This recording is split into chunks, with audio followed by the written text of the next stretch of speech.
Selamat sore teman-teman semua. Terima kasih sudah bergabung dengan Sober. Selamat berjumpa kembali di acara Sobat Unit Kajian Gender dan Seksualitas Belajar. Nah, di sore hari ini kita akan membahas tentang kekerasan berbasis gender online. Kalau kawan-kawan mendapatkan informasinya, catatan tahunan kekerasan terhadap perempuan yang dilakukan oleh Komnas Perempuan setiap tahunnya menunjukkan bahwa pada tahun 2020 ada lonjakan kasus kekerasan berbasis gender online. Ada dua catatan, yang satu adalah kasus-kasus yang dilaporkan kepada Komnas Perempuan. Yang dulu di tahun 2019 tercatat ada 241 kasus, di tahun 2020 meningkat menjadi 940 kasus. Sedangkan lembaga-lembaga layanan lain juga mencatat adanya kenaikan kasus kekerasan berbasis gender online, yaitu 126 kasus di tahun 2019, menjadi 510 kasus di tahun 2020.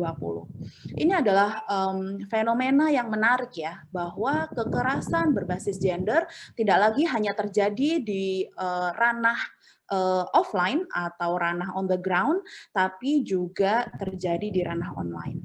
Nah, apa sih sebenarnya kekerasan berbasis gender online itu? Purple Court kolektif yang merupakan organisasi yang secara khusus berfokus pada kasus-kasus KBGO mendefinisikan kekerasan berbasis gender online sebagai kekerasan yang terjadi atas dasar relasi kuasa gender antara korban dan pelaku yang terjadi di ranah online ataupun bukan di ranah online tapi menggunakan teknologi digital sebagai mediumnya. Nah, KBGO ini seringkali juga bersisian atau merupakan kepanjangan atau ekstensi dari kekerasan berbasis gender yang terjadi di ruang-ruang fisik atau ruang-ruang offline. Nah, di sini kita akan membahas mengenai kenapa sih kok KBGO ini merupakan kasus kekerasan yang khusus atau yang berbeda. Apa sih sebenarnya yang membedakannya, kemudian bagaimana sih sebenarnya nature dari kasus-kasus kekerasan ini, sehingga kemudian membutuhkan sistem atau mekanisme pelaporan dan penanganan yang khusus.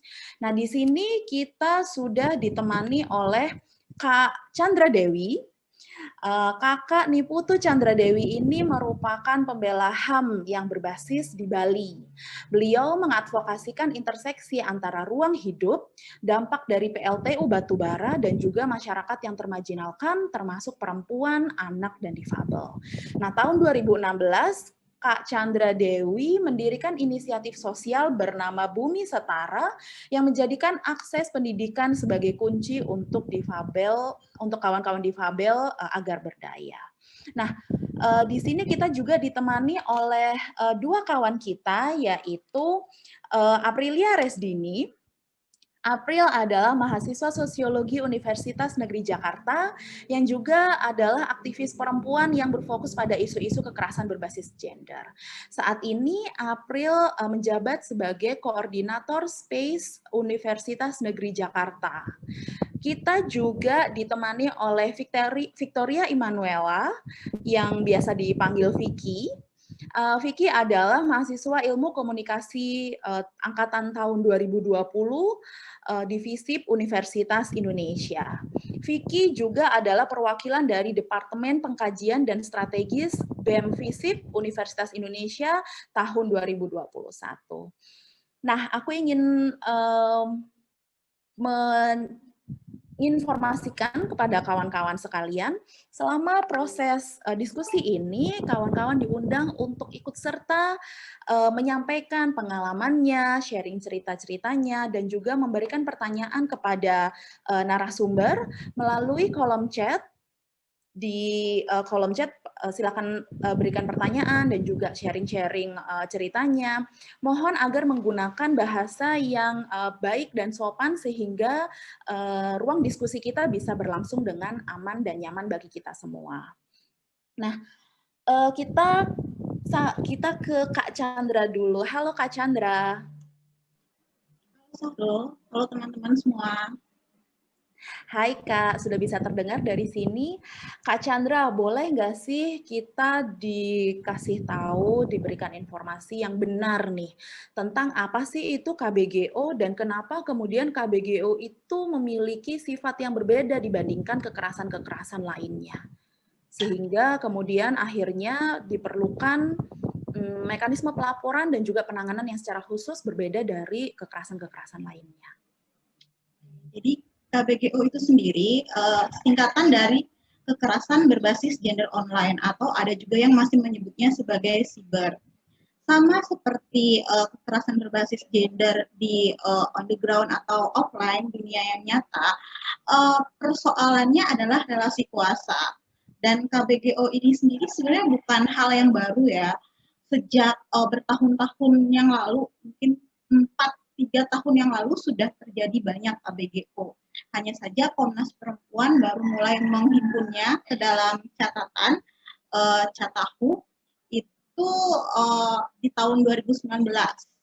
Jadi baru mulai masuk ke dalam Catahu itu beberapa tahun yang lalu dan semakin diperparah juga dengan adanya krisis. Setiap krisis itu pasti akan memperparah atau memperlihatkan parahnya kesenjangan relasi kuasa, dalam hal ini relasi kuasa antar gender. Dan krisis yang saya maksud di sini adalah pandemi COVID-19 itu sendiri, yang membuat kita semakin banyak sehari-harinya di dunia maya, dan otomatis ketika persoalan relasi kuasanya belum clear, relasi kuasa yang timpang itu akan korupnya terjadi di dunia yang maya atau dunia digital. Gitu, Sahrul. Sahrul, kamu masih mute. Oke. Ya, seperti kita tahu kan ada banyak jenis kekerasan berbasis gender online ya. Ada yang doxing, ada pemerasan berbasis seksual maupun non-seksual, kemudian ada juga trolling, penyebaran video intim, dan lain sebagainya. Nah, kenapa sih Kak kemudian kasus-kasus KBGO ini sangat mudah menyebar dan juga sangat sulit untuk dibersihkan gitu? Mungkin karena aku juga sudah mempersiapkan PowerPoint sekaligus aku perlihatkan ya. Ya. Bentar. Silahkan.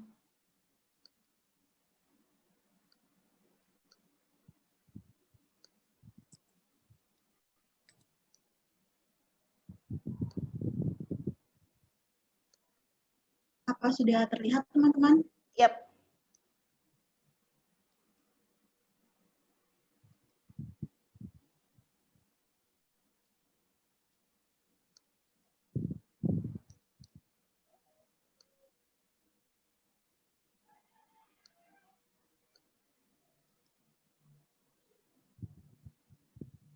Baik, jadi ini adalah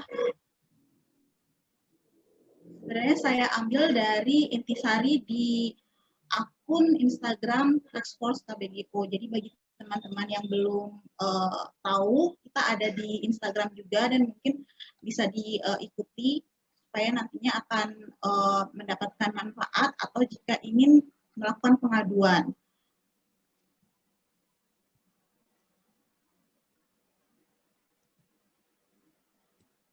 Apa itu KBGO? Sebenarnya tadi sudah saya dan Sahro singgung di awal. Kekerasan berbasis gender online adalah kekerasan yang terjadi karena ada dasar relasi kuasa gender antara korban dan pelaku, dalam hal ini di ranah online, atau yang menggunakan setidaknya teknologi digital sebagai media dalam kekerasan tersebut.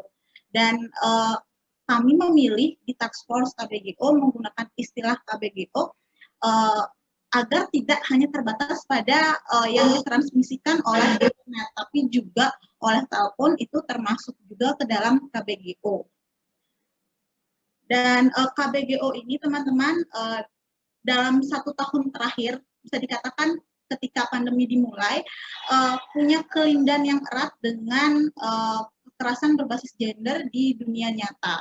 Seringkali pada kasus-kasus yang saya tangani, setelah sebelumnya mengalami kekerasan berbasis gender, pelecehan seksual, bahkan perkosaan di dunia nyata atau offline, korban kembali mengalami kekerasan berbasis gender online atau KBGO, sehingga kerap kali juga kekerasan tersebut terjadi secara bersamaan. Itulah salah satu alasan mengapa KBGO juga memerlukan penanganan yang khusus atau holistik, bukan hanya dari sisi pendampingan hukum atau litigasi.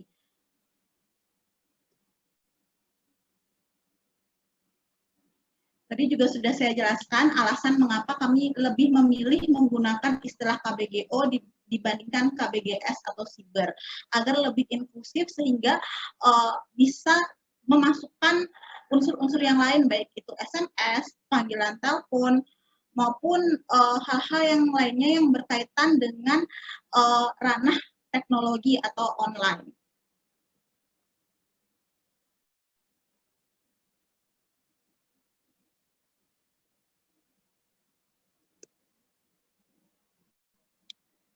Lalu apa itu Task Force KBGO? Bagi teman-teman yang sempat melihat publikasi dari diskusi kita pada sore hari ini, atau SOBER ya namanya, pasti sudah melihat bahwa saya adalah perwakilan dari Task Force KBGO. Benar sekali, jadi Task Force KBGO ini baru diluncurkan pada 21 Maret yang lalu, kan belum 1 minggu, usianya masih sangat muda.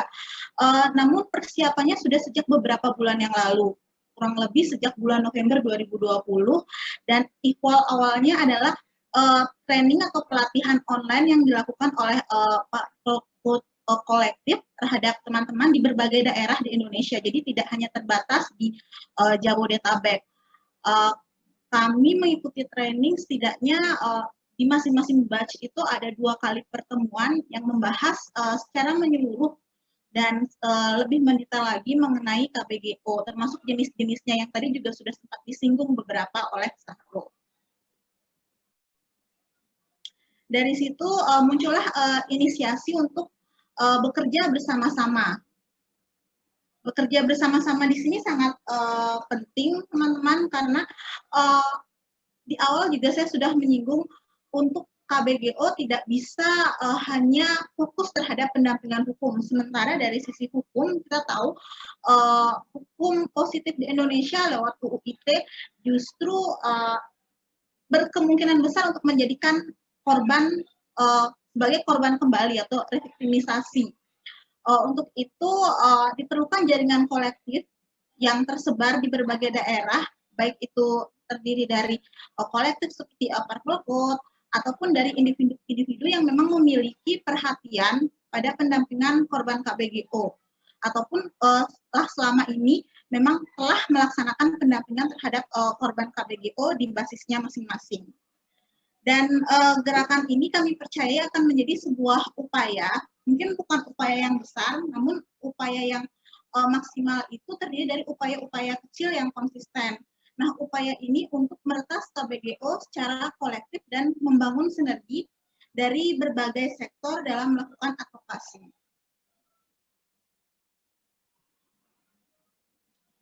Kami percaya dalam menangani satu kasus KBGO, tidak hanya diperlukan pendampingan hukum, namun juga pendampingan dari sisi teknologi, kemudian dari sisi psikososial, bahkan hingga ke sisi sosial, bagaimana mengembalikan atau membuat korban kembali percaya diri hingga bisa sintas dan menjalani kehidupan yang lebih nyaman daripada ketika ia mengalami kejadian tersebut.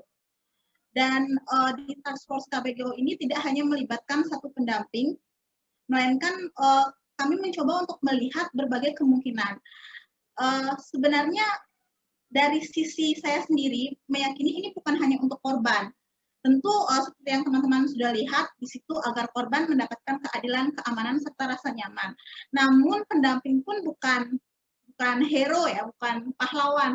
Kami adalah manusia biasa yang punya keterbatasan dari sisi kehidupan personal maupun dari mental space, karena sehari-harinya telah berjibaku juga dengan kasus-kasus yang kurang lebih sama atau kasus-kasus HAM lainnya yang berdimensi HAM lainnya.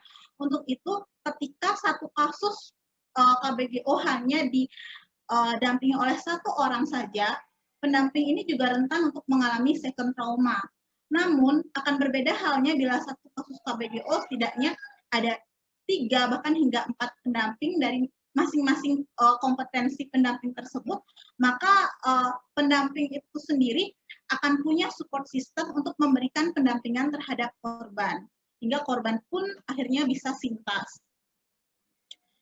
Ini adalah 4 unit kerja Task Force KBGO, dan unit kerja ini juga kedepannya direncanakan akan ada rolling atau perputaran, jadi tidak melulu yang saat ini in charge di pengaduan akan di pengaduan. Secara garis besar 4 unit kerja tersebut ada pengaduan yang pertama, kemudian pendataan, penanganan, dan juga kampanye.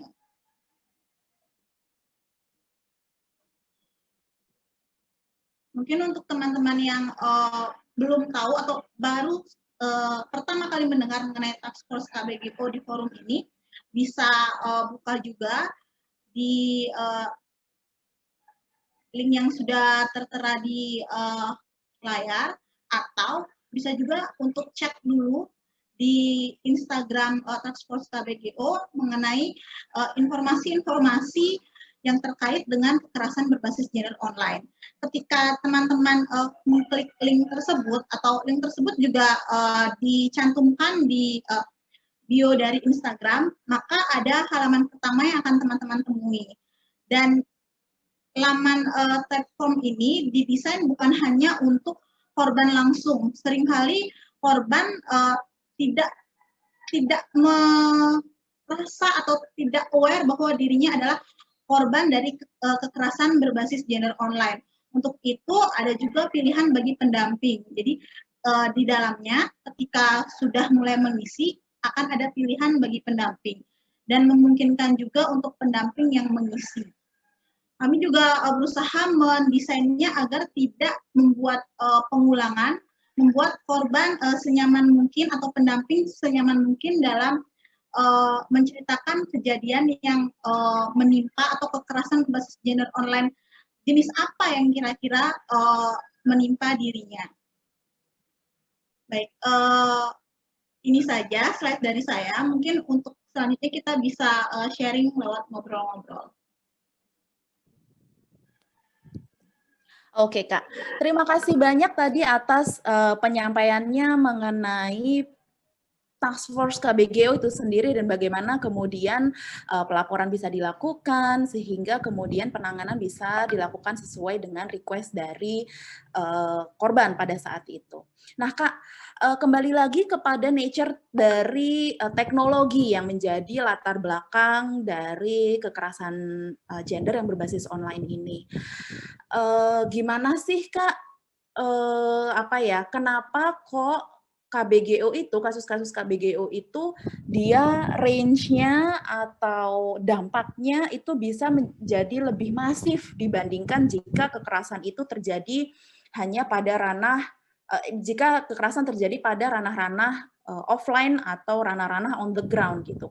Karena seperti kita tahu kan ketika ada misalnya penyebaran video atau foto intim itu sudah nyampe di internet, sangat mudah menyebar dan kemudian sulit untuk di take down. Oke, atau teman-teman mungkin pernah dengar semacam adagium gini.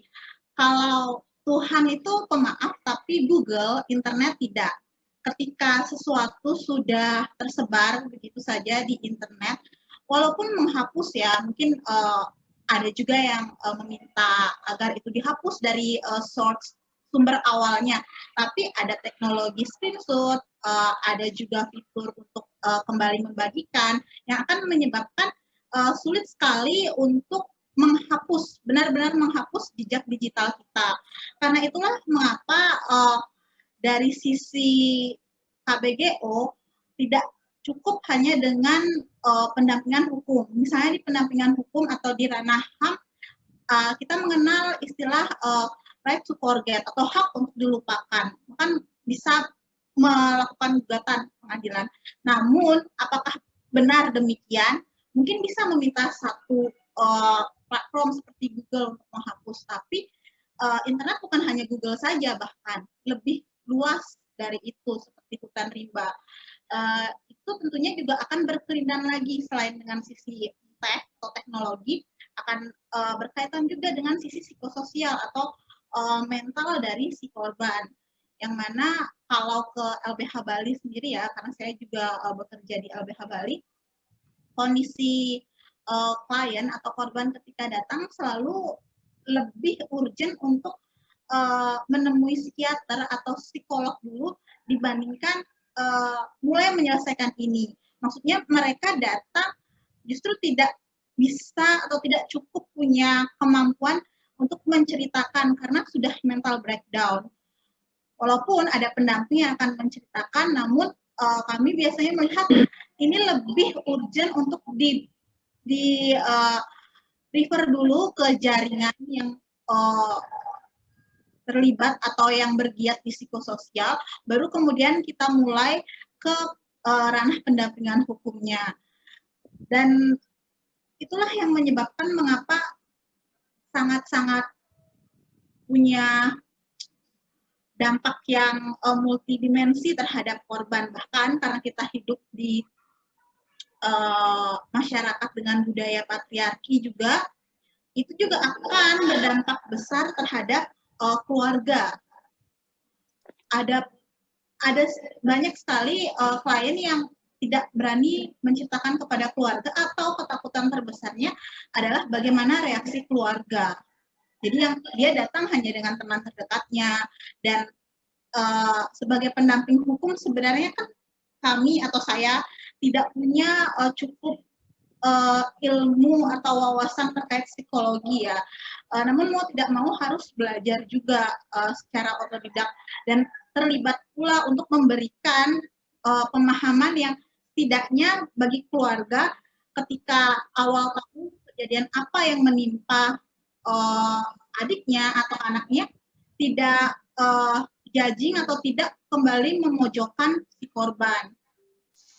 Ada banyak hal-hal yang berlapis yang menjadikan kekerasan berbasis gender online ini punya dampak yang sangat-sangat kuat, baik dari sisi sifat internet itu sendiri, lalu secara mental, budaya yang hidup di masyarakat kita, lalu teknologi juga, untuk kemampuan teknologi kembali men-tracking siapa sih pelakunya atau bagaimana cara untuk menghalaunya, itu kan tidak dimiliki oleh setiap orang ya. Tidak semua orang memiliki kemampuan itu. Sorry, saya mau tanya, suara saya terdengar cukup baik nggak ya? Ya, cukup baik ya. Sekali, lanjut Kak. Soalnya di sini dia kayak echo gitu.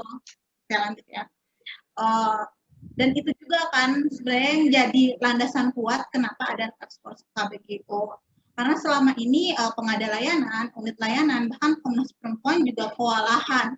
Biasanya kalau bukan refer ke Purple Code kolektif ya refernya ke SafeNet, hanya ke orang-orang yang mempunyai pengetahuan mengenai hal tersebut. Gitu. Sejauh ini berarti memang pelaporan untuk kasus KBGO selain ke Komnas Perempuan, dan bahkan Komnas Perempuan sendiri juga kemudian akan merujuk kepada SafeNet dan Purple Code ya Kak. Kemudian sekarang ada tambahan satu lagi yaitu Task Force KBGO ini. Terima kasih banyak Kak Chandra. Di sini kita jadi paham bahwa pelaku kekerasan berbasis gender online itu tidak hanya satu pelaku yang paling awal melakukan kekerasan itu, tapi kemudian ada bisa jadi terjadi pelaku kekerasan sekunder, yaitu orang-orang atau kelompok-kelompok lain yang juga ikut menyebarkan materi-materi dari KBGO itu.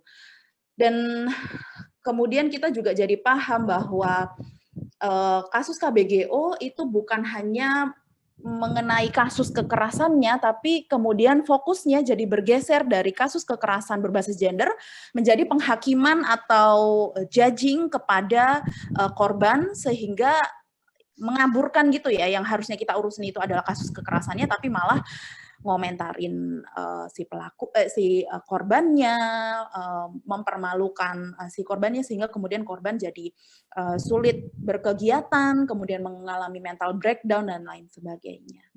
Nah, kemudian kami ingin bertanya kepada mungkin ke April dulu kali ya.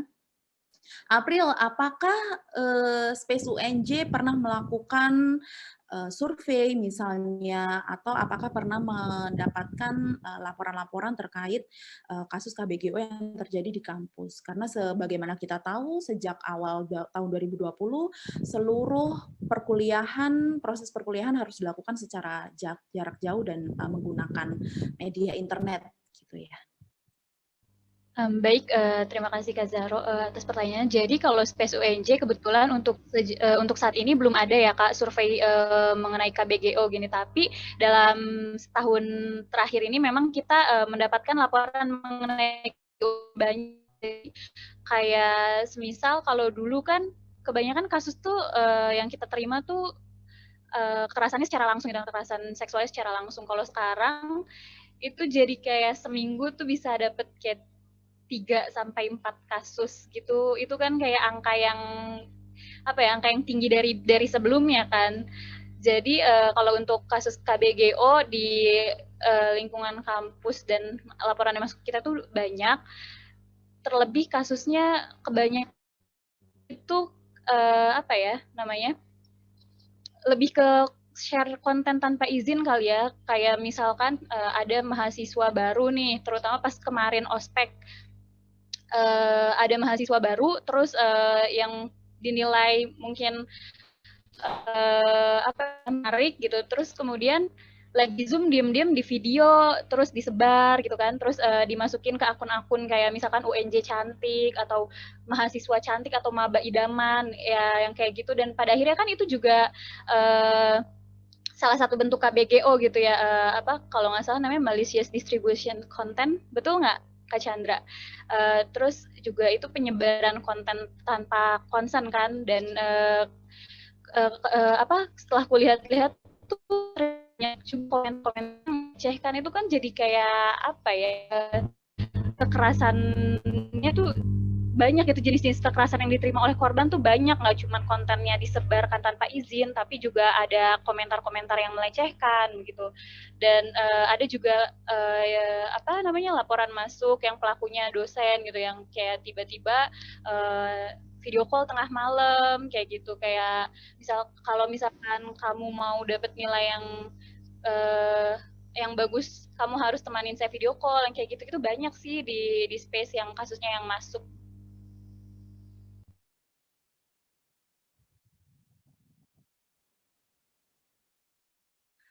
Dan laporan itu bukan hanya dari satu lingkungan pendidikan tertentu, tapi dari berbagai macam pendidikan, begitu? Iya, nggak hanya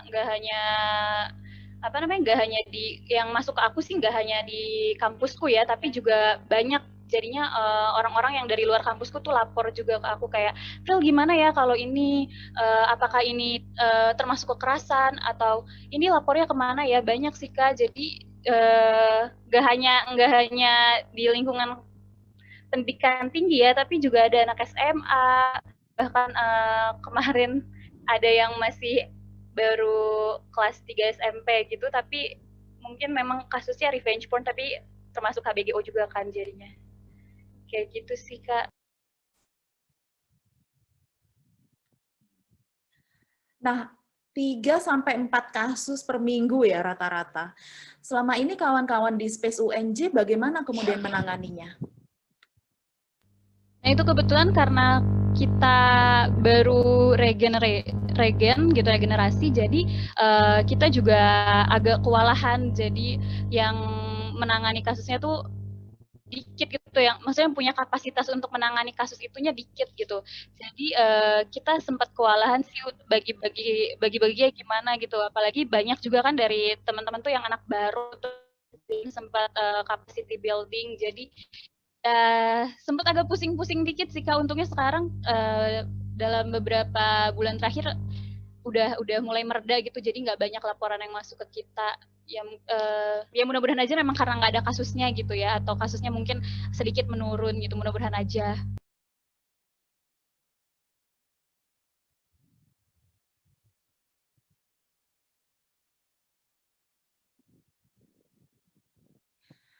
Baik, terima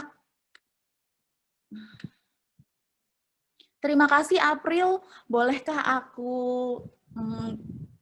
berbagi dengan Vicky? Vicky, bagaimana pengalaman di kawan-kawan di BEM FISIP UI? Sebagaimana kita tahu, kalau kawan-kawan ada yang follow media sosial BEM FISIP UI, kita bisa lihat bahwa BEM FISIP UI pendidikan dan informasi mengenai. Nah, apakah kawan-kawan di laporan, pengaduan terkait dengan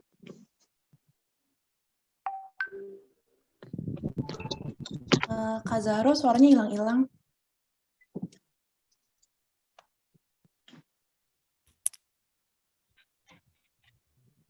Jadi mungkin bisa saya sampaikan. Saya ulangi kembali ya, Vicky.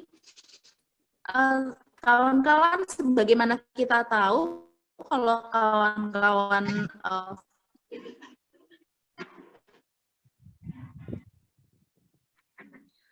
kalau kawan-kawan bisa FISIP UI, kita bisa lihat bahwa tentang jenis-jenis kekerasan seksual yang mungkin terjadi, baik itu di wilayah kampus maupun di luar kampus. Nah, kawan-kawan BEM FISIP UI sendiri, apakah sudah pernah mendapatkan laporan atau mendapatkan pengalaman mengenai kawan-kawan yang pernah mengalami kasus KBGO?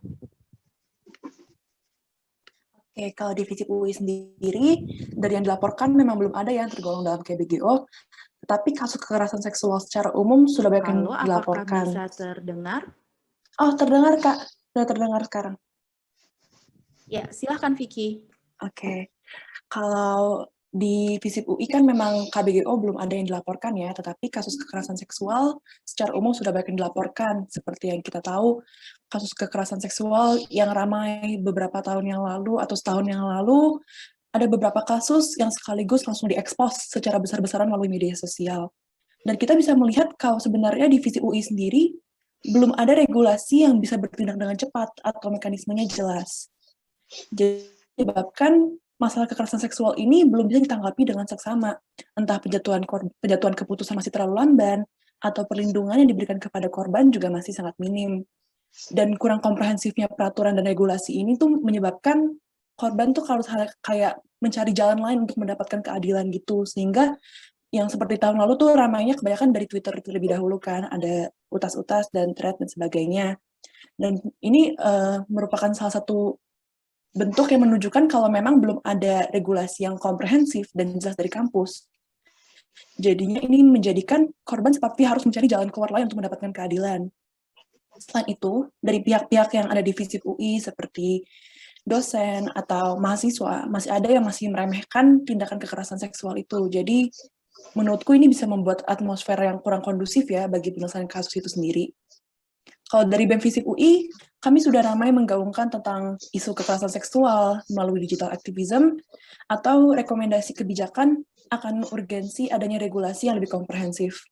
Selain itu, dari BEM FISIP UI 2021 sudah disahkan peraturan tentang pelaporan dan penanganan kekerasan seksual di lingkup BEM FISIP UI, di mana untuk menangani adanya kekerasan seksual itu bakal ada tim khusus yang sifatnya ad hoc, dan tim khusus ini tugasnya untuk menyelidiki kasus guna menentukan keputusan bagi pelaku atau pelindungan untuk korban.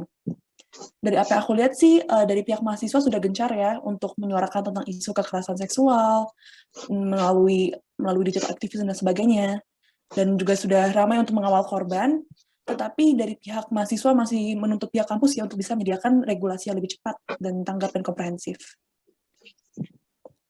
Baik, terima kasih Vicky. Kak Chandra, ini menarik ya, bagaimana kemudian seringkali mungkin tidak hanya di lingkungan kampus, tapi juga masyarakat umum.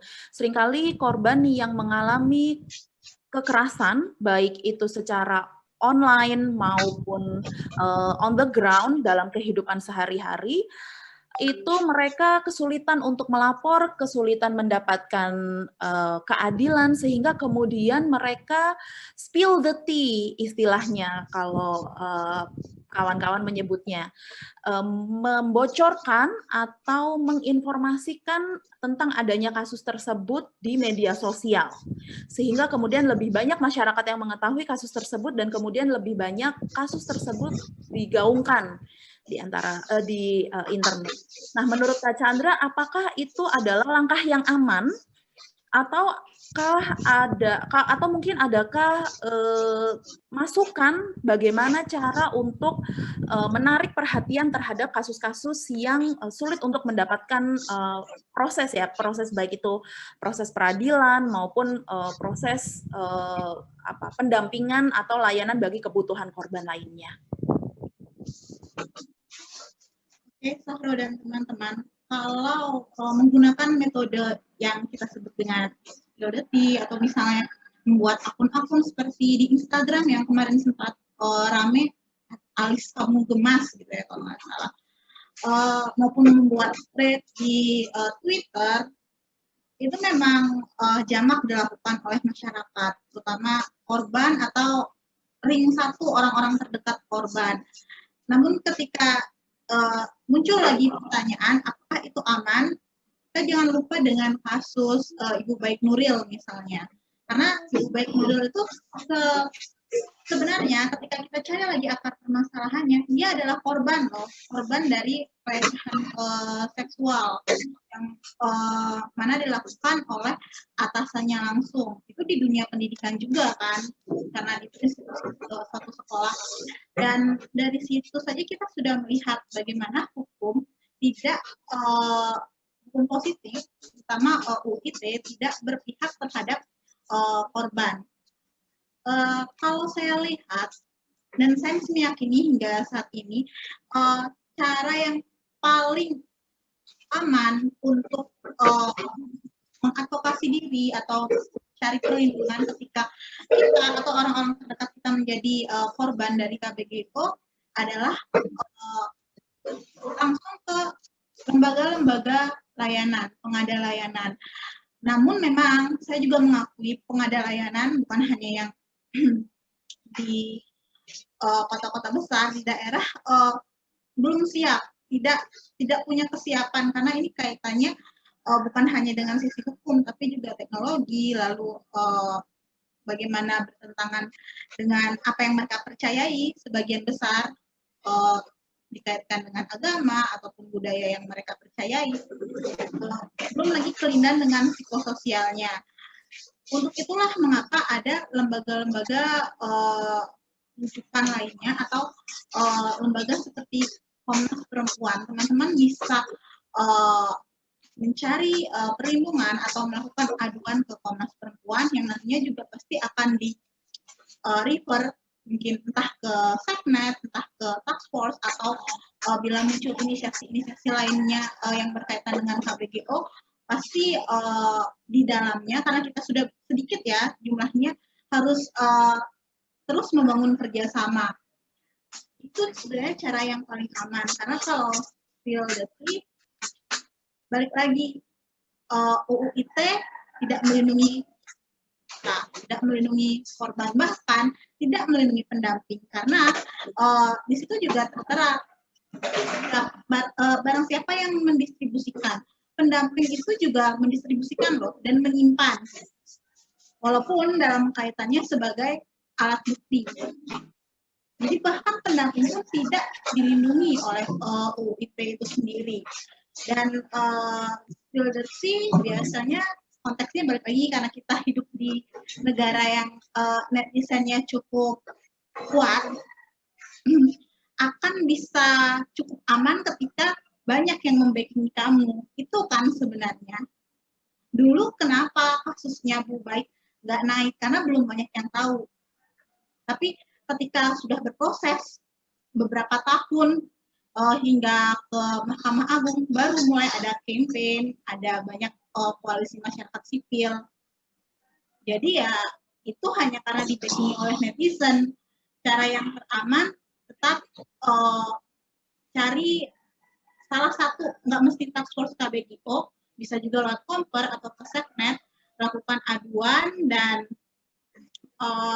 dari situ pasti akan ada yang mendampingi kamu.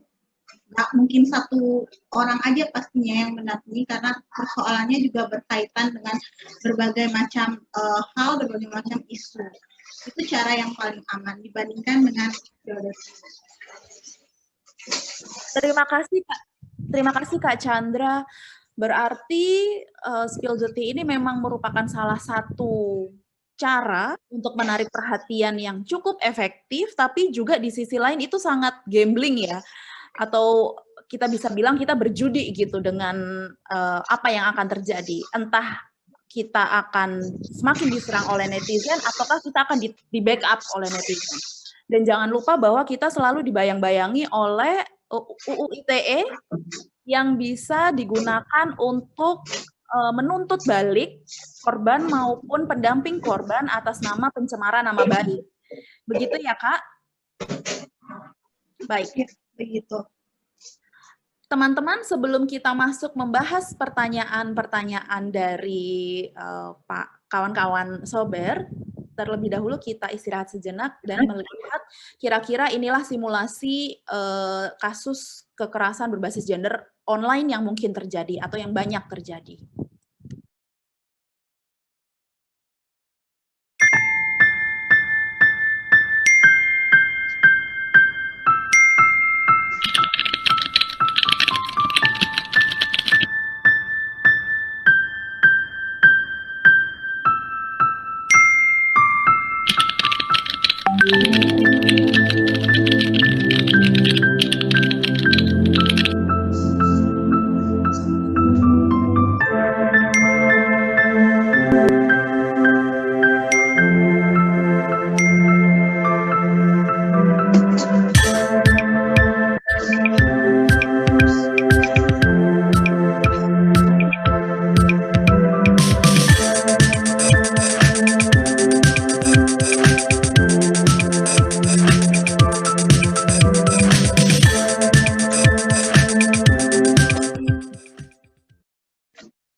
Baik, teman-teman, di video tersebut kita bisa lihat ilustrasi kasus-kasus kekerasan berbasis gender online yang mungkin terjadi, yang mungkin sering dialami oleh kawan-kawan, atau mungkin belum pernah dialami oleh kawan-kawan, tapi itu bisa menggambarkan hal-hal yang mungkin terjadi. Di sini kita bisa lihat sudah ada beberapa pertanyaan. Kami mengundang kawan-kawan yang lain untuk sharing pengalamannya, mungkin ada yang pernah mengalami, mungkin ada yang pernah mendampingi kawannya, atau yang ada pertanyaan silahkan disampaikan di kolom chat. Pertama dari Kak Devi, dia bertanya tentang kasus kekerasan seksual yang terjadi via telepon.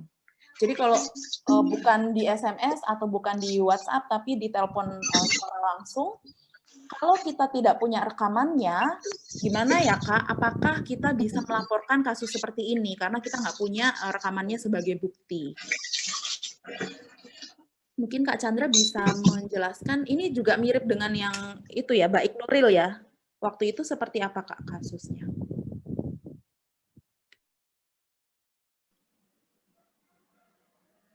Oke, tadi pertanyaannya bisa diulang lagi yang Gabriela Devi ini ya? Iya. Jika Kalau ada kekerasan seksual terjadi via telepon dan kita tidak punya rekaman teleponnya sehingga nggak punya bukti, apakah tetap bisa dilaporkan? Ya, ini sebenarnya mirip yang terjadi dengan Ibu Baik Nuril di NTB.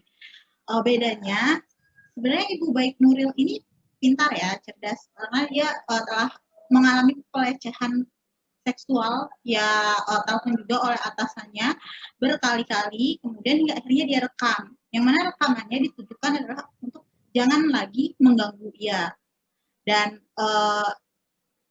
selain itu kepikiran loh maksudnya, karena pada masa itu bertahun-tahun yang lalu belum ada tuh istilah KBGO dan di mata saya dia cukup berani untuk melakukan itu.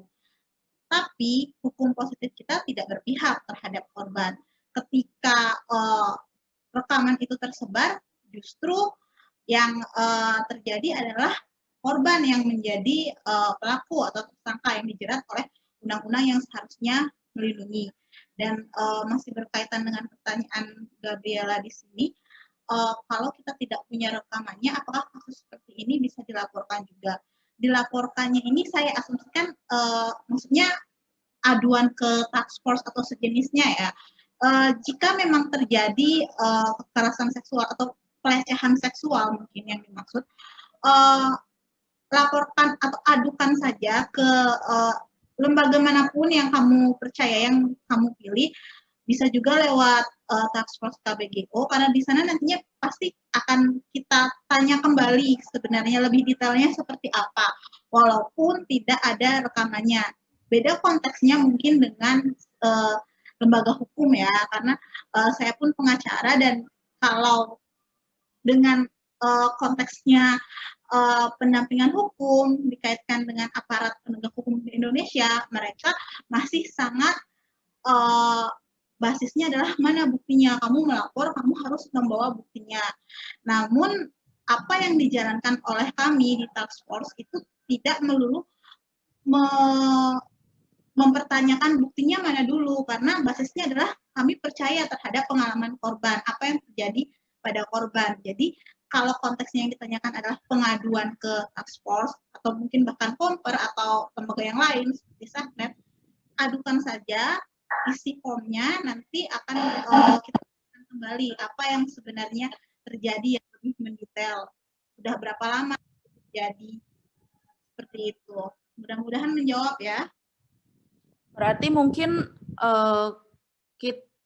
pertama-tama kita laporkan dulu kepada lembaga-lembaga pendamping, baru kemudian langkah apa saja yang bisa dilakukan oleh korban atau peluang-peluang apa saja yang dimiliki oleh korban itu nanti akan didiskusikan selanjutnya bersama dengan para pendamping gitu ya, Kak? Iya, tepat. Seperti itu. Baik, terima kasih Kak Chandra. Selanjutnya pertanyaan dari Kak Diana. Mungkin ini bisa diarahkan kepada Vicky ya.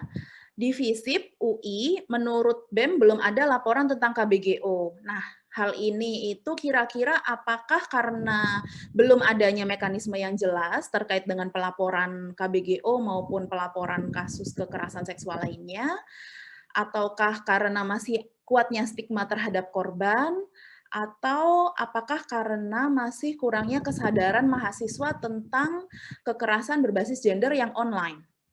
Kira-kira seperti apa? Menurut aku bisa ketiga faktornya ya. Ada mekanisme yang belum jelas kan, itu juga bisa menyebabkan kalau misalnya seseorang mengalami KBGO terus bingung mau lapor kemana, itu bisa jadi. Stigma terhadap korban juga bisa jadi menahan mereka dari melapor karena mereka takut itu akan backlash ke diri mereka sendiri, atau kurangnya kesadaran mahasiswa tentang KBGO juga bisa jadi karena mungkin mereka merasa terganggu dengan chat-chat yang nggak jelas atau sebagainya, tetapi mungkin mereka ngerasa kayak, oh ya cuma sekedar terganggu doang, nggak kurang paham kalau itu KBGO. Jadi menurut aku tiga-tiganya bisa sih. Selama ini, Vicky, kalau ada kasus-kasus kekerasan, baik itu online maupun di on the ground, di ranah non-online, selama ini bagaimana sih pelaporannya kalau di lingkungan kampus FISIP UI sendiri? Oke, kalau untuk di FISIP UI sendiri, udah ada tim khusus gitu yang untuk menangani adanya kekerasan seksual, bisa lapor di tim khusus itu, nanti tim khusus yang akan menyelidiki tentang kasusnya, mengumpulkan data dan sebagainya, juga yang menentukan keputusan untuk korban dan pelakunya, sekaligus juga mengawal korbannya sih. Berarti yang penting kontak ke BEM dulu gitu ya? Iya, untuk di BEM itu udah ada ininya sih, tim khusus. Baik. Selanjutnya kita akan ke Kak Rahma. Dia bertanya ini tentang kasus yang dialami temannya. Kak, teman aku ditagih foto nude mulu di email, terus dihack akun Instagramnya. Sehari bisa dapat email banyak banget. Selain minta foto nude, juga diancam akan disebar foto nude-nya yang mungkin yang sudah dimiliki terdahulu ya. Nah, ini tuh termasuk jenis KBGO apa sih? Apakah ini termasuk jenis KBGO? Dan juga mungkin saya tambahkan, kira-kira bagaimana cara untuk menangani kasus yang semacam ini, Kak? Pertanyaan Rahma ya. Teman aku ditagih foto nude mulu di email, terus di-hack akun IG-nya. Sehari bisa dapat email banyak banget. Selain minta foto nude, juga diancam akan disebar foto nude-nya. Itu termasuk KBGO nggak sih, Kak? Ya, itu termasuk KBGO. Lebih jelasnya itu masuk ke pemerasan. Jadi pemerasan itu sendiri terbagi lagi, ada extortion, ada sextortion. Sekarang tergantung yang dialami oleh teman kamu, ketika akun IG-nya dihack, dia minta apa? Kalau misalnya berkaitan dengan ekonomi, itu bukan masuk ke sextortion. Tapi kan di sini pertama diminta foto nude-nya dan diancam juga akan disebarkan. Jadi ini ada dua ya, selain pemerasan untuk meminta foto nude setelah menghack akun, juga ada ancaman untuk nantinya akan menyebar foto nude-nya yang mungkin sebelumnya sudah pernah diberikan atau dikirimkan. Bahkan saya lihat di sini ada 3, karena masuk hacking juga kan. Ini ada 3, jadi memang berlapis dan ada, ya umumnya seperti itu, tidak hanya satu saja, karena ada belasan, ada macam-macam sekali bentuk-bentuk dari KBGO yang berkemungkinan bisa menimpa kita. Gitu Rahma. Mungkin kalau Rahma masih ada yang ingin ditanyakan, bisa.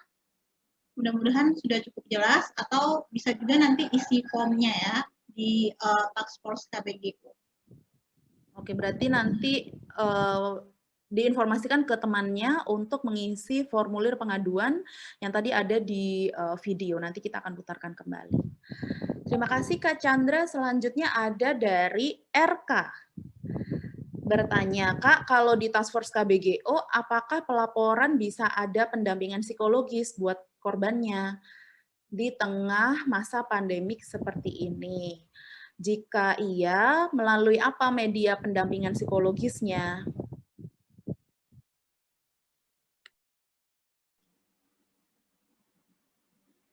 Saya sambil minum ya. Pertanyaan dari RK. Di Task Force KBGO, apakah pelaporan bisa ada pendampingan psikologis? Ya, memang salah satu unsur dari Task Force KBGO adalah kompetensi di sisi psikologis, bukan hanya pendampingan hukum maupun teknologi. Dan ditanyakan lagi, di tengah pandemi kayak gini, melalui media apa pendampingan psikologisnya? Ya, ini memang persoalan kita bersama ya, setahun terakhir, bahkan bukan hanya pendampingan di Task Force KBGO, melainkan di berbagai LBH kantor maupun pengada layanan, agak sulit untuk mempertemukan langsung. Dan untuk masalah teknis nantinya itu juga bisa dibicarakan dengan korban sebenarnya. Karena kita juga harus tahu posisi korban ada di mana, apakah di Jakarta. Kalau di Jakarta pastinya dari teman-teman di tim akan mencoba untuk merefer ke yayasan pulih misalnya, atau bila yayasan pulih full akan refer ke teman-teman psikolog lain yang punya concern yang sama terhadap persoalan KBG dan KBGO. Atau jika posisinya bukan di Jakarta, akan dicarikan yang lebih baik memang bisa bertatap muka ya, tentunya dengan tetap menjaga jarak, jaringan psikolog atau psikososial yang ada di sana. Namun, bila pun tidak bisa bertemu secara langsung dan masih dipandang yang diperlukan bukan misalnya psikiater, psikiater kan biasanya untuk kecenderungan yang sudah sangat-sangat punya kecenderungan yang lebih untuk menyakiti diri sendiri. Mungkin bisa tetap lewat online. Karena yang penting bukan hanya bertemu langsung, tapi perspektif dari psikolognya atau psikolog klinisnya ataupun dari psikiaternya, itu yang penting agar jangan sampai psikolognya atau psikiaternya menghakimi dan membawa nilai-nilai yang dia percaya ke dalam konsultasi atau konseling tersebut. Gitu. Mudah-mudahan menjawab ya, RK. Jadi meskipun di masa pandemi seperti ini tidak menutup kemungkinan berbagai macam layanan bisa diberikan kepada korban dan juga bisa mengasistensi pendamping korban ya, Kak. Karena kita tahu sendiri untuk kasus KBGO memang tidak terbatas pada wilayah, karena ini bisa menyebar di berbagai tempat gitu ya, lintas batas wilayah. Lintas batas negara bahkan. Lintas batas negara. Baik, selanjutnya pertanyaan dari Kak Yasinta. Selamat sore semuanya, nama saya Farah, izin bertanya. Bagaimana menurut narasumber mengenai barang bukti KBGO yang diproses oleh petugas laki-laki? Bagaimana dampak tersebut terhadap korban? Apakah dapat menimbulkan viktimisasi sekunder? Mungkin tidak hanya pada kasus KBGO ya Kak, pada kasus-kasus kekerasan seksual yang lain juga banyak terjadi. Silakan Kak. Ya, untuk pendampingan kekerasan seksual atau KBG yang lain memang banyak saya temukan di awal ketika pendamping atau kuasa hukumnya. Jadi kuasa hukum sih di sini juga punya peranan yang penting. Konsen untuk meminta siapa yang menjadi misalnya jaksanya, jaksa penuntut umum, kemudian menjadi penyidik, itu harus diperjuangkan di awal, karena kalau tidak aparat penegak hukum belum tentu punya sensitivitas yang lebih atau sensitivitas gender yang sama dengan kita, yang sehari-harinya memang sudah berjibaku dengan pendampingan terhadap korban kekerasan seksual.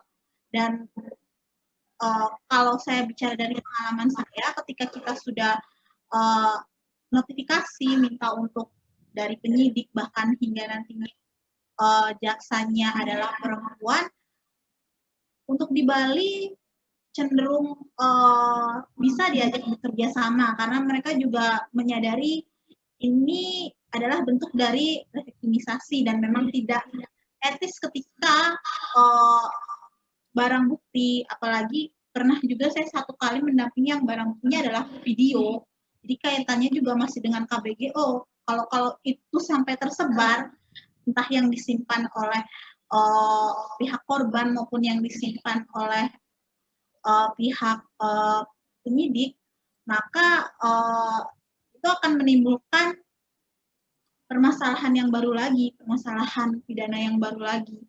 Dan saat itu petugasnya atau penyidiknya dipastikan semuanya adalah perempuan. Itu pula hingga hakimnya juga dibuat seimbang, harus ada hakim yang perempuan.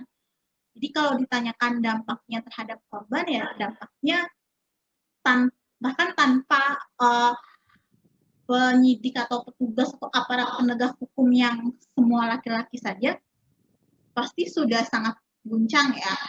Dan ketika ini dilanjutkan, misalnya ternyata lebih banyak yang mengurus kasusnya adalah laki-laki, tentunya itu adalah bentuk dari reviktimisasi.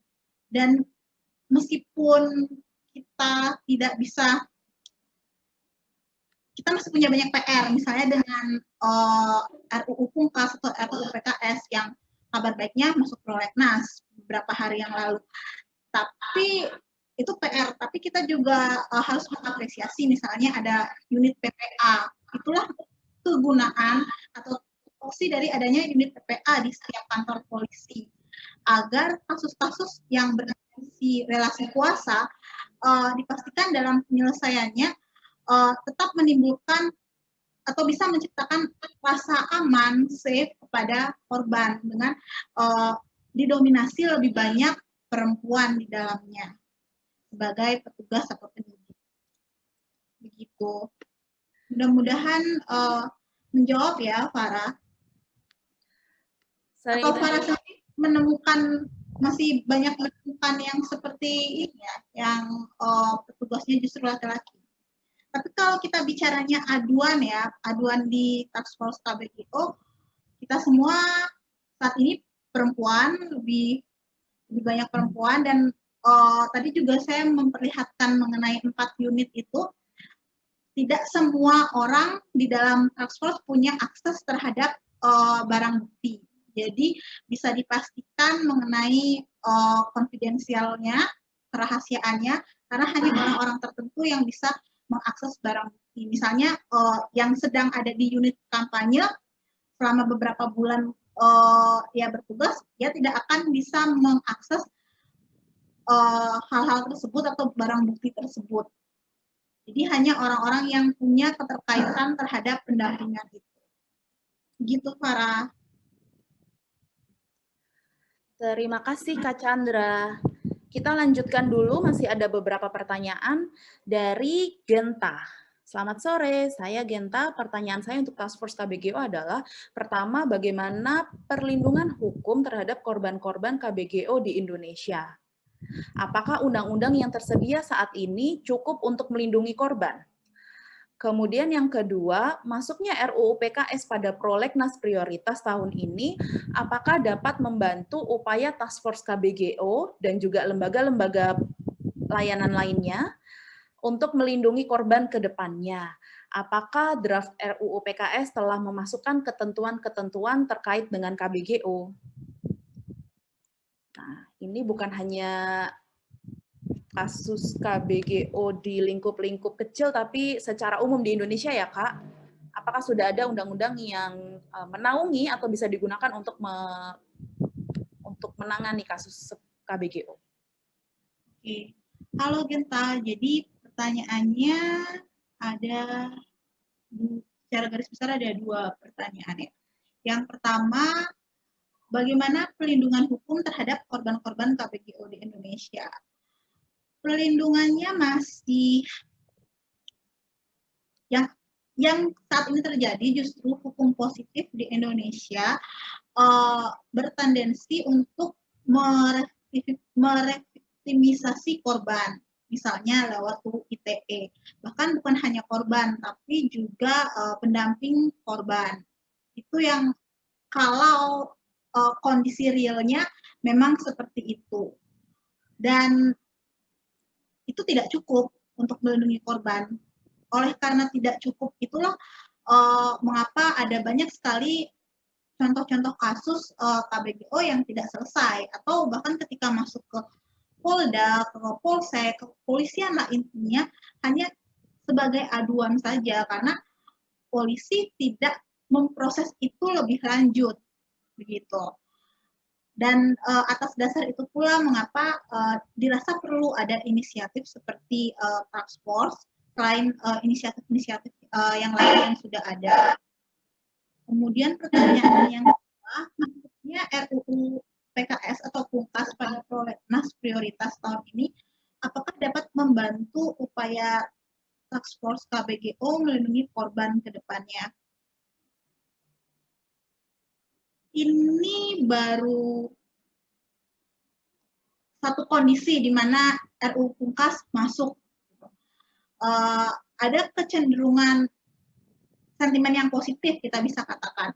Namun apakah akan membantu upaya Task Force atau tidak? Upaya Task Force akan terbantu sebenarnya ketika relasi kuasa yang korup atau yang dirusak oleh sebagian besar orang yang mengambil keuntungan atas relasi kuasa dari ketimpangan gender itu mulai bergeser gitu. Jadi ada kesetaraan bukan hanya di ruang nyata, tapi juga di ruang-ruang maya. Karena inti atau akar dari persoalannya antara KBG dan KBGO masih saja sama. Dan kalau yang terjadi dari RUU Pungkas masuk prolegnas lebih ke sentimen positif, perasaan optimis, namun kita belum bisa lihat banyak atau belum bisa berharap banyak dari hal tersebut. Lalu ada pertanyaan yang ketiga ya, apakah draft RUU PKS atau Pungkas telah memasukkan ketentuan-ketentuan terkait KBGO mungkin maksudnya. Kalau dari yang saya baca secara ringkas, ada yang berkaitan dengan KBGO, lebih khususnya adalah mengenai pendampingan. Jadi ketika pendamping dari korban melakukan pendistribusian, itu diatur sedemikian rupa agar tidak dapat terjerat pidana. Karena jika hanya berpegang terhadap UIT, justru pendamping juga bisa dijerat pidana. Kemudian ada juga pasal yang dicoba dimasukkan agar pelaku dapat dijerat bukan hanya kaitannya, contohnya begini, ketika ada kasus kekerasan seksual di mana seorang diperkosa dan kondisinya ketika tidak berpakaian di video kan, atau di foto lalu disebar, ada pengaturan agar pelaku dapat dijerat oleh kedua hal tersebut, kedua pidana tersebut, bukan hanya salah satu. Yang sejauh ini saya baca, saya pelajari seperti itu. Mudah-mudahan menjawab ya, Kak Genta. Kak, menyambung atau menambahkan terhadap RUU PKS, berarti selain RUU PKS kita juga punya PR untuk memperbaiki atau bahkan betul-betul menghilangkan UU ITE. Begitu yang saya tangkap? Sebenarnya UU ITE itu tidak perlu langsung dihilangkan semuanya ya, tapi pasal-pasal tertentu yang dikenal sebagai pasal-pasal karet, pasal-pasal yang punya kemungkinan untuk jadi senjatanya otoritarian untuk semakin membungkam masyarakat sipil. Yang seperti itu, karena niat dari UU ITE itu kan untuk melindungi masyarakat dari transaksi elektronik awalnya. Tapi yang saya lihat selama 2 tahun ke belakang kecenderungannya jadi berbeda. Justru dijadikan senjata untuk membungkam masyarakat sipil. Jadi sudah melenceng dari rel yang seharusnya. Nah, pasal-pasal tertentunya saja. Baik, terima kasih. Kita lanjutkan ke Kak Ninyoman. Untuk kawan-kawan BEM dan Space UNJ, Kak Ninyoman ingin tahu pengalamannya selama ini dalam menangani kasus KBGO jika ada. Kesulitan apa sih yang paling dirasakan saat menangani kasus-kasus KBGO yang dihadapi? Apakah teman-teman BEM dan Space UNJ sudah pernah ikut dalam pelatihan khusus penanganan kasus seperti ini, ataukah kawan-kawan juga memiliki jaringan-jaringan yang digunakan untuk bekerja sama dalam menangani kasus? Silahkan Kak Vicky atau Kak April. Mungkin dari aku dulu kali ya, Kak Zahro, aku akan menjawab pertanyaan. Jadi yang pertama, tadi pertanyaan pertama tadi, pengalaman Space. Menangani kasus KBGO jika pernah menanganinya. Iya, jadi kalau aku sendiri itu kebetulan sudah banyak mendapatkan laporan mengenai KBGO, dan dari pengalamanku kasus yang paling sering terjadi adalah kasus revenge porn atau tadi pengancaman penyebaran konten, dan ini kebanyakan kasusnya tuh berangkat dari kasus hubungan personal gitu. Dan yang kedua kesulitannya adalah ketika korban benar-benar ada di bawah tekanan gitu kan. Jadi yang tadinya korban berani untuk melapor, terus berani untuk bercerita, tiba-tiba jadi takut gitu, terus diam lagi. Ya kesulitannya itu aja sih, karena juga kan pelaku tuh terus mengintervensi gitu kan, kayak terus-terusan sebelum dapat apa yang dia mau pasti akan melakukan banyak cara gitu, sedangkan pasti korban akan tertekan kan. Nah, jadi itu kesulitannya. teman-teman pernah mendapatkan training semacam ini, di space itu sendiri ada capacity building atau penguatan kapasitas untuk menjadi pendamping korban. Meskipun tidak secara khusus untuk KBGO ya, tapi kita diberikan training untuk menjadi pendamping gitu. Jadi kita punya kapasitas untuk mendampingi dan biasanya kita hanya mendampingi aja gitu. Kita tidak kita memberitahu korban kalau kita ini bukan konselor gitu. Kita tidak bisa mendiagnosa apa yang terjadi pada korban gitu. Maksudnya apa yang terjadi ketika korban mengalami trauma kayak gitu, kita tidak bisa mendiagnosa, kita juga tidak bisa secara langsung menuntut pelaku. Jadi biasanya kita pasti akan arahkan gitu. Kita tanya dulu kebutuhannya, kayak misalkan kita tanya apa sih kira-kira yang bisa kita bantu gitu. Apakah korban lebih membutuhkan untuk pemulihan secara psikis atau korban membutuhkan bantuan hukum gitu. Nah, biasanya kalau misalkan korban membutuhkan untuk pemulihan psikis, kita bisa menyarankan untuk mereka konsultasi atau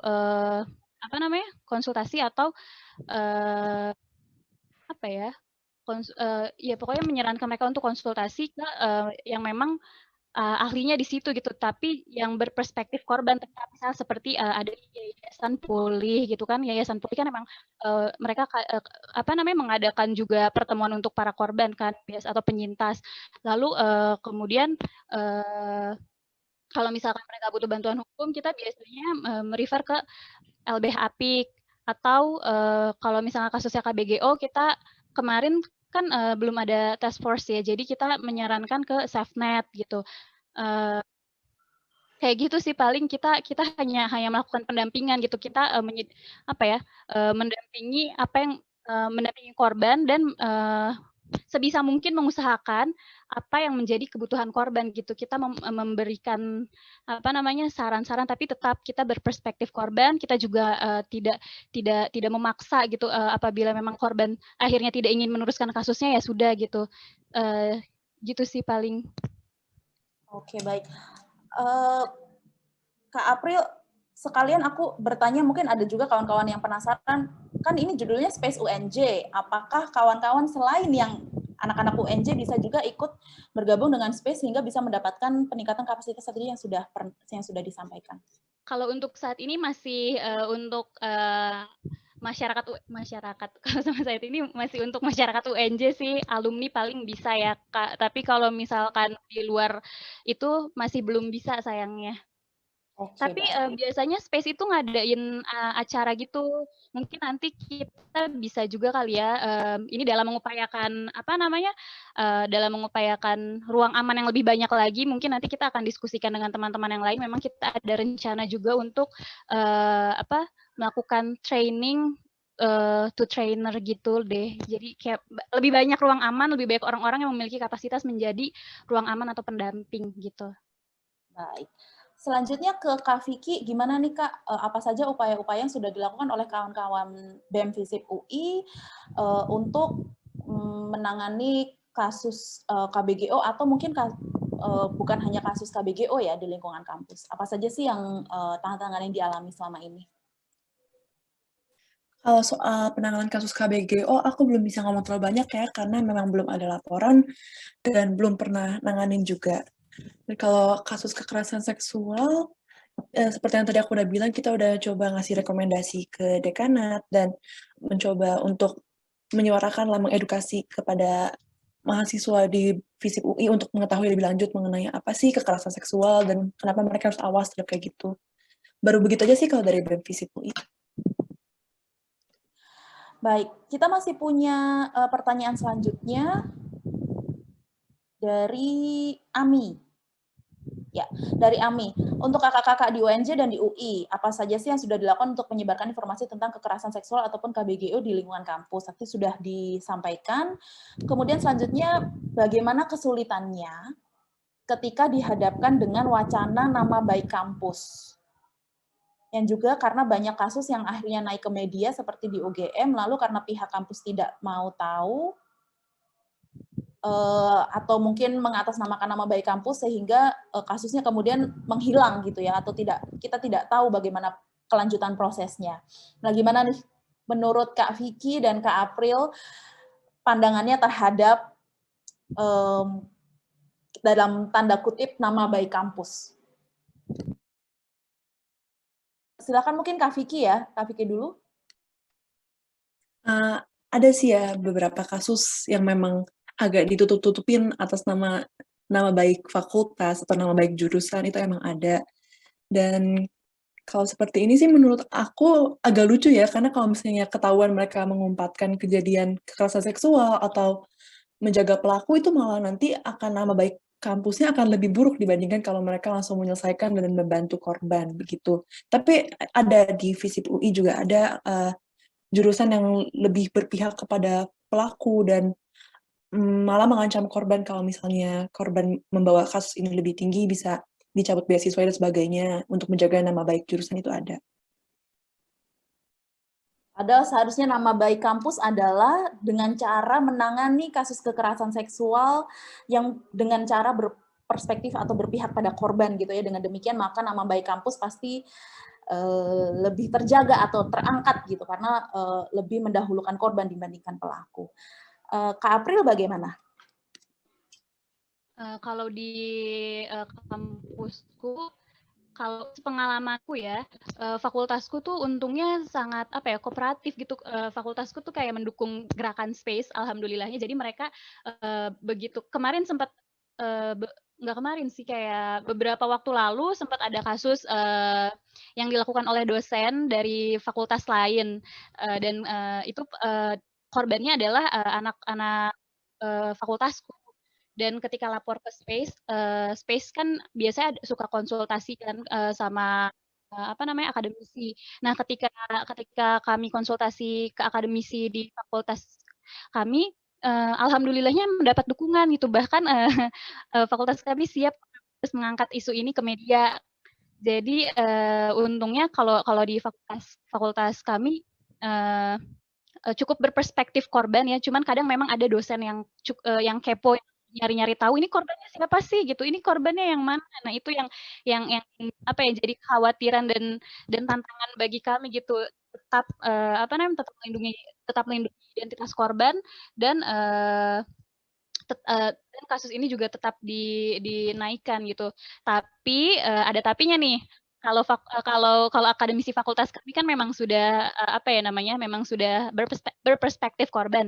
Tapi sayangnya ini tidak didukung oleh mahasiswa-mahasiswanya yang kadang-kadang masih belum paham gitu ya, bagaimana sih seharusnya kita menghadapi menjadi pendamping atau ketika kita menghadapi kekerasan seksual atau KBGO gitu.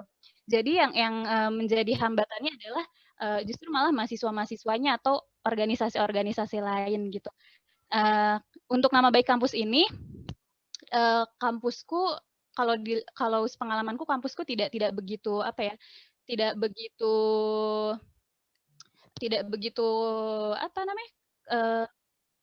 begitu menjaga gitu. Tapi justru yang sensitifnya ini malah mahasiswanya. Di luar kasus KBGO di kemarin kasus penerimaan opacity pada anggota BEM perempuan, itu juga kan isu termasuk gender kan. Kami melihatnya itu adalah peminggiran perempuan di publik gitu. Nah, itu juga justru yang malah kencang menyuarakan nama baik kampus itu malah mahasiswa-mahasiswanya. Kalau akademisinya kemarin ya mendukung langkah kami gitu, ya udah ini dinaikkan aja, digalakin aja isunya gitu. Tapi aku dan pengurus lain tuh kemarin malah kena doxing dan yaitu dari mahasiswa yang merasa bahwa nama baik kampusnya jadi terancam gitu sih, paling dari mahasiswa yang merasa itu merupakan salah satu solidaritas harus menjaga nama baik kampus gitu. Berarti tantangannya malah didapatkan dari kawan-kawan sesama mahasiswa sendiri ya, berarti edukasinya perlu dilakukan lebih masif lagi kepada kawan-kawan sesama mahasiswa. Iya, betul sekali, Kak. Baik, terima kasih Kak April dan Kak Vicky. Ini mungkin pertanyaan terakhir ya, di sini kita punya kawan penyintas. Dari Kak Dede yang ingin bertanya atau sharing ya, Kak Dede mengalami kasus 3-4 tahun yang lalu. Jadi dia atau pelaku itu mengancam menyebarkan konten intim jika Kak Dede tidak menyebarkan materi atau konten berupa foto atau video yang baru kepada pelaku. Nah, buktinya ini hanya ada berupa dia memaksa.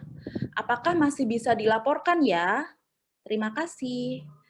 Ini mungkin kasus yang banyak terjadi ya Kak Chandra ya. Bagaimana mungkin pasangan saat ini maupun pasangan di masa lampau, bahkan orang yang sama sekali tidak pernah memiliki relasi dengan kita, itu mengancam menyebarkan materi berupa foto atau video intim kita, atau kemudian sudah benar-benar menyebarkan konten intim kita. Nah, itu apa yang harus kita lakukan, Kak? Apakah masih bisa dilaporkan meskipun hal ini sudah terjadi bertahun-tahun yang lalu? Ini saya ingin mengkonfirmasi yang terjadi selama 3-4 tahun yang lalu itu apa ya? Maksudnya relasi romantisnya kah, berkenalannya kah, atau sudah diancamnya itu 3-4 tahun yang lalu? Dengan kata lain, apakah hingga saat ini Dede masih mengalami pengancaman dari pelaku? Mungkin bisa diketik aja. Kejadian ancamannya 3-4 tahun yang lalu, Kak. Jadi saat ini sudah tidak ada pengancaman, tapi apakah kasus tersebut masih bisa dilaporkan? Oke, artinya saat ini sudah tidak ada ancaman. Tetap bisa diadukan ke Task Force KBGO maupun lembaga-lembaga yang lain. Namun, sebenarnya pada prinsipnya masih sama dengan yang saya jelaskan di awal. Kalau aparat penuntut hukum, mereka pasti akan meminta alat bukti. Dan memang hukum positif kita belum berpihak terhadap korban, baik itu KBG maupun KBGO.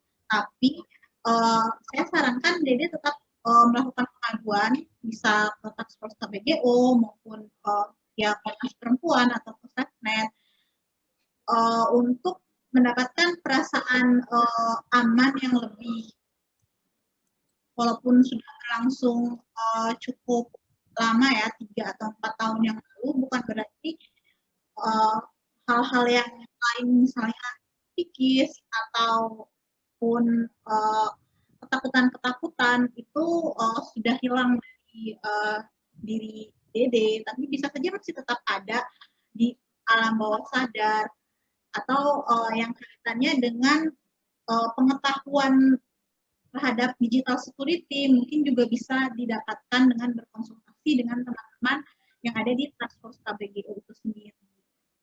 Begitu, Dede. Tetap saja diadukan. Berarti memang bukan hanya saja pengaduan untuk memproses secara hukum, tapi juga banyak hal lain yang perlu kita proses untuk menguatkan kembali korban atau penyintas. Begitu ya, Kak, ya? Iya, tepat sekali. Karena kita juga jadi support circle kan, support circle bagi korban hingga akhirnya bisa jadi sintas, bahkan support circle bagi pendamping kasus-kasus KBG maupun KBGO. Baik, terima kasih Kak Chandra. Di sini pertanyaan kawan-kawan sudah habis. Sebelum kita mengakhiri sesi kita, apakah ada sepatah dua patah kata yang ingin disampaikan oleh Kak Chandra, Kak Vicky, dan Kak April bagi kawan-kawan semua?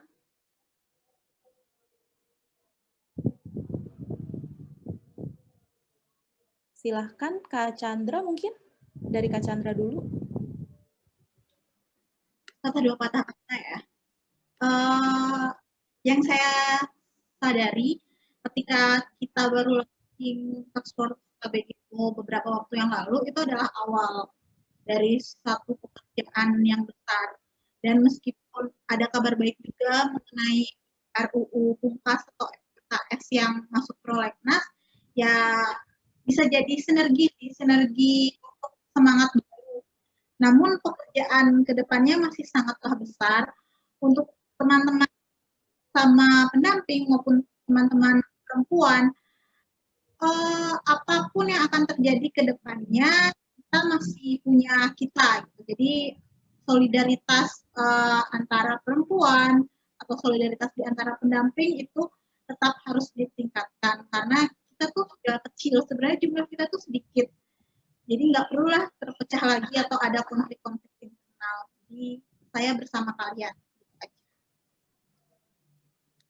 Gini ya, pakai gini. Silahkan selanjutnya Kak April atau Kak Vicky. Mungkin dari aku boleh ya, Kak. Kalau dari aku nggak banyak sih, tadi juga udah cukup terwakili sama Mbak Chandra. Tapi mungkin aku akan berpesan sama teman-teman yang ada di sini mungkin pernah menjadi korban atau penyintas dari KBGO atau kekerasan berbasis gender lainnya gitu.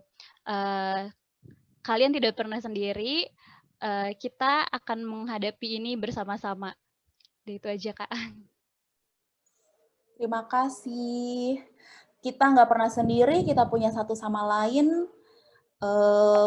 Jangan merasa terkungkung dengan masalah kita perlu reach out kepada kawan terdekat atau juga langsung kepada lembaga-lembaga layanan yang bisa memberikan dukungan bagi kita. Gitu ya Kak April. Silakan Kak Vicky. Oke, kalau dari aku belajar banyak banget dari Kak Chandra sama Kak April tentang cara penanganan dan sebagainya. Jadi mungkin itu bisa lebih diterapkan lagi di dalam FISIP UI atau di FISIP UI secara keseluruhan. Dan untuk teman-teman, seperti yang tadi dikatakan oleh Kak April, kamu nggak pernah sendiri kalau misalnya ada masalah, bisa minta tolong untuk cari pertolongan, dan itu bukan tanda dari kalau kamu tuh lemah, tapi itu menunjukkan kamu itu kuat. Terima kasih. Terima kasih para pembicara, para penanggap, dan juga kawan-kawan yang sudah hadir di acara Sober sesi kedua kali ini. Kami akan menayangkan kembali ilustrasi kasus pengancaman atau kasus kekerasan berbasis gender online yang mungkin banyak terjadi dan mungkin bisa terjadi pada kita masing-masing. Kemudian di akhir nanti kami juga akan menampilkan catatan mengenai link-link yang bisa kawan-kawan hubungi jika kawan-kawan mendapatkan ancaman atau kawan-kawan melihat teman-temannya mendapatkan ancaman. Terima kasih atas kehadirannya di sore hari ini. Kita berjumpa lagi nanti di sesi sober yang ketiga di bulan April. Sampai jumpa. Terima kasih.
Baik.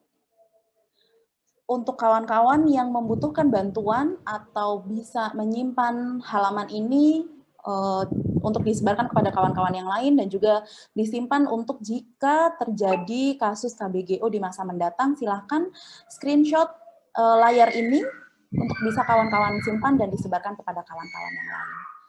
Terima kasih atas kehadirannya di sore hari ini. Sampai jumpa di sesi sober yang ketiga di bulan April. Dadah.